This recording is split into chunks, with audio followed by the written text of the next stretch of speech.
Ito ang mga swerteng kulay para sa taong 2026.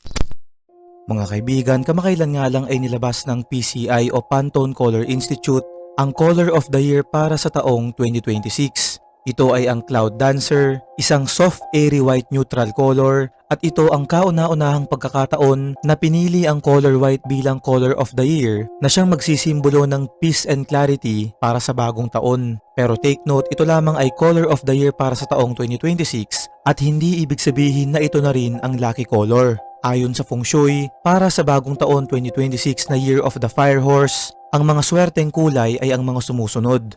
Red na sumisimbolo sa swerte at proteksyon laban sa masasamang enerhiya, gold na nag-a-attract ng pera at kasaganaan, purple na sumisimbolo sa wisdom at spiritual protection, at green bilang simbolo naman ng opportunity.